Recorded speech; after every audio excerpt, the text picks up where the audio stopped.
Adorable Père, nous te remercions pour ce midi où tu vas nous enseigner encore sur ce que c'est que la prière de pétition.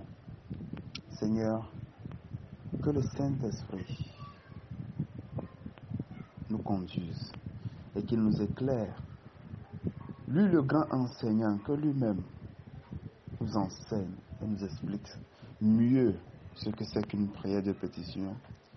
Dans quel cas faut-il le faire et comment le faire? Seigneur, que ton nom seul soit glorifié à la fin. Alors viens, prends contrôle de tout. Au nom puissant de Jésus, j'ai prié. Amen. Alléluia. La prière de pétition. La pétition, comme l'avons défini au sens large du terme, est une note ou une lettre légale écrite et timbrée dans le sens d'être présentée à une autorité. Donc notons que la pétition ou bien une lettre de pétition est faite pour amener une autorité à prendre une décision ou bien à faire exécuter une décision. Parfois la décision est déjà prononcée, le décret est pris, mais il n'y a pas l'application de ce décret-là. Qu'est-ce que le peuple fait? Le peuple signe une pétition pour soutenir cette décision-là. La plupart des temps, nous voyons quand les gens veulent aller aux élections, on demande par exemple 500 signatures. C'est-à-dire l'on veut savoir ceux qui sont derrière cette personne. Est-ce que le peuple le soutient? C'est ça. Et la prière de pétition est généralement faite lorsque il y a une prophétie, lorsqu'il y a une volonté de Dieu par rapport à une nation donnée, à une personne donnée ou à un groupe de personnes données. La plupart des temps, nous tous nous avons des prophéties, que ce soit par des rêves, que ce soit par des visions, des prophéties que quelqu'un nous fait, bien des révélations qu'un homme de Dieu fait à propos de nous, ou bien un homme de Dieu prophétise que par exemple vous allez voyager, vous allez obtenir ci, vous allez obtenir ça. Maintenant, la volonté de Dieu, c'est ce qui vous est déjà parvenu. L'homme de Dieu a parlé, a prophétisé de la part de Dieu pour vous. Ou bien Dieu même s'est révélé à vous dans une vision, dans un rêve, bien dans un songe. Et vous savez que Dieu a prévu telle chose pour vous. Ou bien Dieu vous a destiné à quelque chose. Ce qu'il faut faire, c'est faire des prières de pétition. Prière de pétition. Et la prière de pétition requiert une action continue. C'est-à-dire vous allez faire cette prière pendant longtemps jusqu'à ce que la volonté là de Dieu s'accomplisse. Ce que vous voulez voir arrive. Et dans la prière de pétition, ce que vous demandez n'est pas ce qui est important, mais comment vous demandez la chose. Comment vous demandez la chose. Vous voulez par exemple que la volonté de Dieu s'accomplisse dans votre nation. Parce que vous savez que la destinée de votre nation a été déjà prédite. Et ça doit aller dans un sens donné. Mais vous voyez que jusque-là, les choses ne marchent pas. Vous voyez, Israël, Dieu avait dit qu'Israël devait faire 400 ans en Égypte, mais ils ont fait 430. Parce que lorsque 400 étaient arrivés, les 400 ans étaient accomplis, le peuple ne faisait rien. Le peuple était content de sa situation. Mais lorsque cela faisait 430 ans, le peuple a crié. Et c'est là que les cris sont montés vers Dieu. Dieu a donné sa parole. Mais le peuple avait un rôle à jouer. C'est le pourquoi quand le peuple était retourné à Babylone en captivité, Daniel lisait les Écritures par rapport à cette captivité-là. Parce que Dieu l'avait dit, cette fois-ci vous allez faire 70 ans. Et quand vous lisez le livre de Daniel, vous allez voir que Daniel lisait les Écritures. Daniel lisait les Écritures pour voir combien d'années ont été fixées pour notre captivité. Combien de temps Dieu a dit que nous allons faire à Babylone. Et cela ne suffisait pas. Quand Daniel a su que Dieu a dit, vous allez faire 70 ans, qu'est-ce qu'il a fait? Il n'a pas prié pour que cela soit annulé, mais il a prié pour que les 70 ans ne soient pas dépassés. Parce que c'est possible, Dieu peut dire 70, mais il peut faire 80, il peut faire 90, il peut faire 100. Mais Daniel était en train de jeûner. Daniel était en train de jeûner. Il jeûnait régulièrement pour que les 70 ne soient pas passés et que la prophétie ne s'accomplisse pas. C'est le pourquoi, à la première, c'est-à-dire 70e année en même temps, le décret fut publié pour le retour. Parce qu'il y a quelqu'un qui faisait une prière de pétition. Il y a quelqu'un qui faisait une prière de pétition. Jean 16, le verset 23, 24 et le verset 26. La Bible dit, en ce jour-là, vous ne m'interrogerez plus sur rien. En vérité, je vous le dis, ce que vous demanderez au Père, notez bien, ce que vous demanderez au Père, il vous le donnera en mon nom. Il vous le donnera en mon nom. Jusqu'à présent, vous n'avez rien demandé en mon nom. Demandez et vous recevrez, afin que votre joie soit parfaite. En ce jour, vous demanderez en mon nom, et je ne vous dis pas que je prierai le Père pour vous. Alléluia. C'est-à-dire, c'est à vous-même de prier. Deuxième chose, Jésus précise qu'il ne va pas intercéder en notre faveur. Il n'est pas notre intercesseur.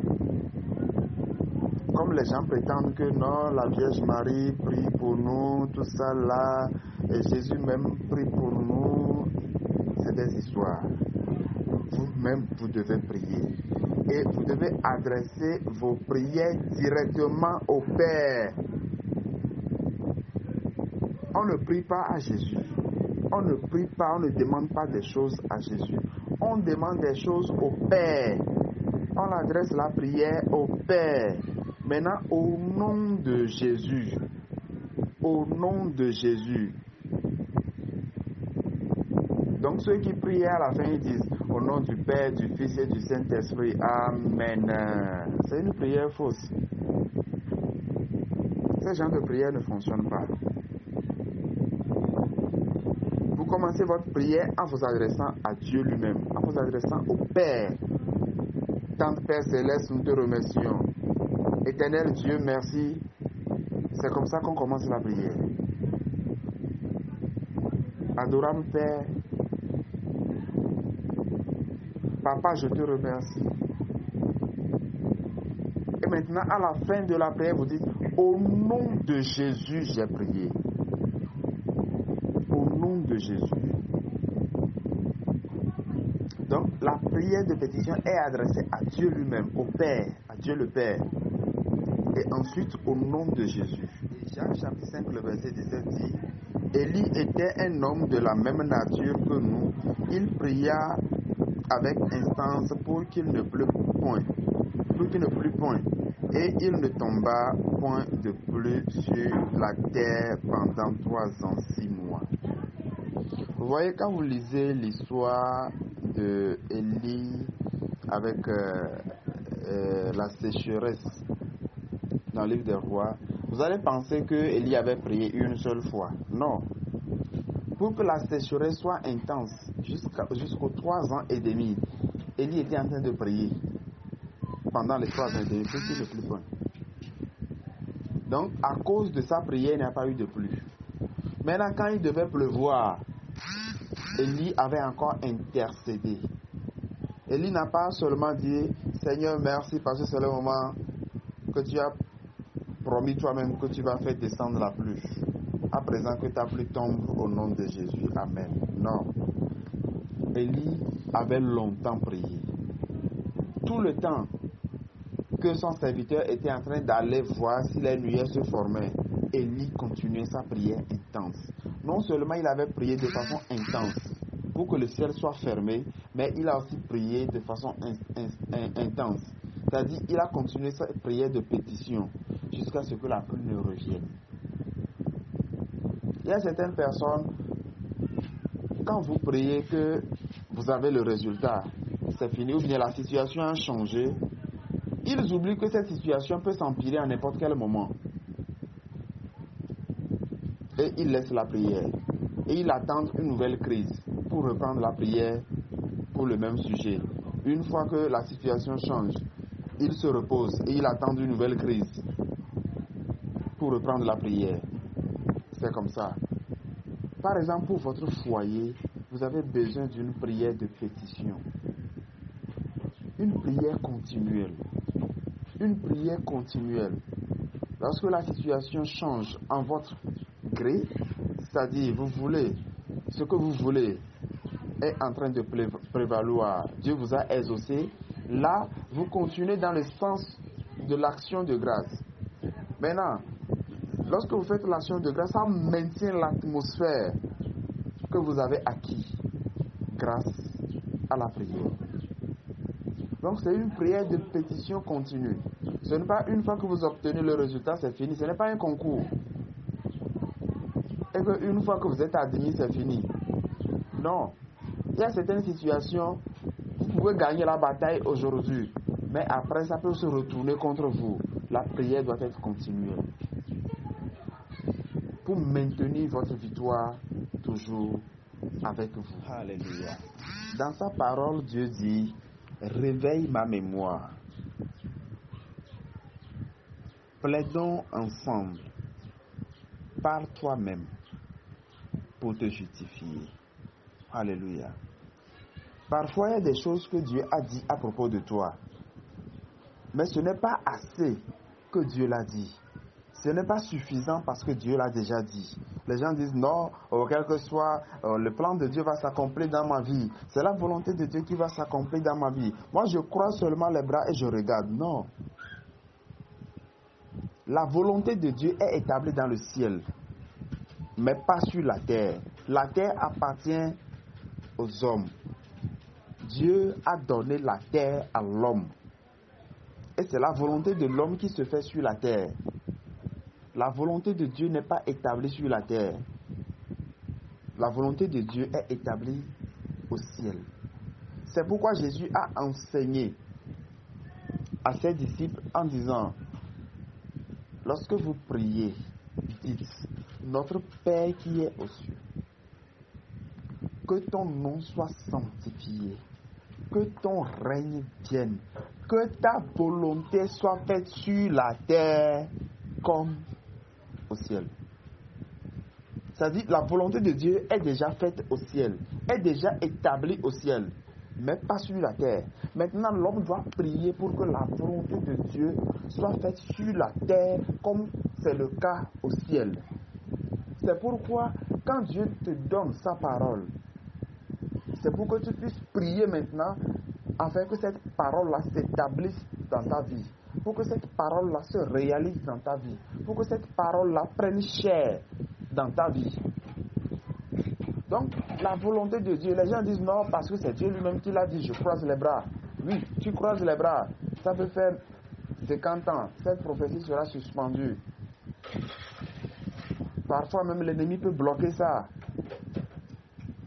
Mais lorsque tu commences à prier, ta prière amène la pluie à tomber. Ta prière amène le ciel qui a été fermé pendant 3 ans et demi et qui a de la sécheresse. Ta prière amène Dieu à se rappeler de sa parole et à la faire exécuter. Alléluia. Ce n'est pas assez, ce n'est pas suffisant la prophétie. La plupart des temps, une fois que les gens prient et qu'ils ont la prophétie, c'est suffisant pour eux. Ils se disent non, l'homme de Dieu l'a déjà dit. Moi, je crois. Oui, une chose est de croire, une autre chose est de prier pour que la chose s'accomplisse. Vous devez prier. Parfois, vous devez faire des actions de grâce jusqu'à ce que la chose s'accomplisse. Vous devez faire des sacrifices. Vous devez faire des semences jusqu'à ce que la volonté de Dieu... Qu'est-ce qui a été dit à propos de toi? Qu'est-ce que Dieu a dit à propos de toi, mais que jusqu'ici n'est pas encore accompli? Il y a certaines personnes, leur destin leur a été déjà révélé. Certaines personnes savent qu'ils seront des pasteurs. D'autres savent qu'ils doivent travailler pour Dieu. Quelle est la destinée de Dieu par rapport à ton foyer? Quel est le plan de Dieu par rapport à ta vie? Est-ce que tu le sais déjà? Jésus connaissait la volonté de Dieu pour sa vie, mais il allait toujours sur la montagne pour prier. Pourquoi? Parce qu'il devait prier pour que cette volonté-là s'accomplisse. Il devait prier pour que cette volonté, ce destin-là, ne soit pas foudroyé par l'ennemi, ne soit pas empêché par les obstacles naturels et spirituels. Parce qu'il y aura toujours des barrières, il y aura toujours des obstacles, il y aura toujours l'opposition de l'ennemi. Parce que chaque prophétie est captée par l'ennemi. Satan aussi est à l'écoute. Il vous met à l'écoute.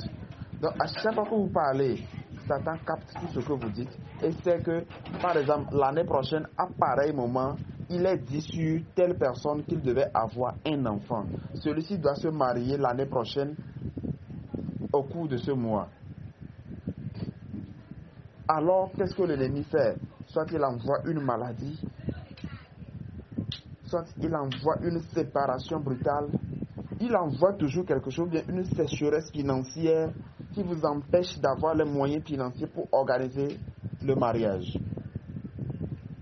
Maintenant, c'est à vous d'être éveillé pour prier. Votre prière éveille la mémoire de Dieu. La Bible dit, réveille ma mémoire. C'est pourquoi Dieu vous donne la parole là. C'est à vous de garder la prophétie et maintenant réveiller la mémoire de Dieu par rapport à ça. Que le Seigneur soit avec nous tous et que nous sachions quel est le bienfait ou bien la nécessité de la prière de pétition, afin que nous ne soyons pas là attendant que Dieu lui-même accomplisse sa parole alors que nous avons notre rôle, notre part de responsabilité dans l'accomplissement de nos prophéties et des promesses de la part de Dieu.